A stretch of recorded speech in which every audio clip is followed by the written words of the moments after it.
Norma, cepatlah, dah lambat ni nak solat Jumaat ni. Cepatlah, dah lewat lah. Dah pukul berapa dah ni Norma soy? Cepat. Bangun dah lah lambat. Lepas tu nak ikut orang solat Jumaat.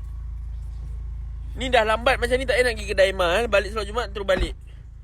Tak ada nak pergi kedai-kedai Ma. Handsome-nya Abi ni. Handsome-nya Abi. Rekod-rekod apa? Tak ada. Balik rumah terus. Ha? Rekod-rekod apa? Tak ada. Balik rumah terus. Normas, pergi turun. Tu dah sampai dah tu ha. Emma tu. Pergi turun.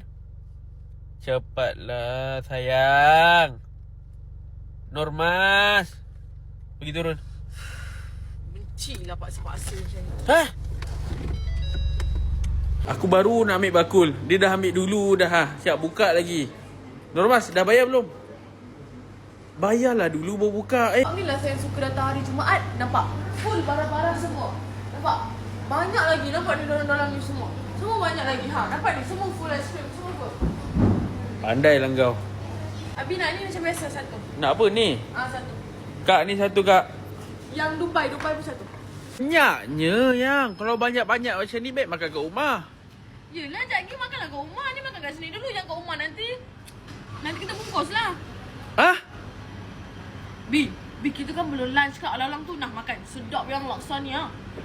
Dekat sini ha. Kalau tak nak makan manis-manis pun tak apa. Yang kalau nak lunch, tak tahu nak pergi mana, ada banyak-banyak nasi ke dalam. Pergi makan. Tengok yang ada scone daripada Ori Cake House. Dia dekat tu lah Cameron Highland tu. Lepas tu nampak ada Panipuri Maya ada. Lepas tu nampak Tahu Fufa by Ainatul tu pun ada. Banyak lah kau. Banyak bukan aku yang banyak ni barang dalam ni. Bising-bising licin juga semua. Alah. Dah pergi ambil plastik dah, bungkus semua ni. Jom balik.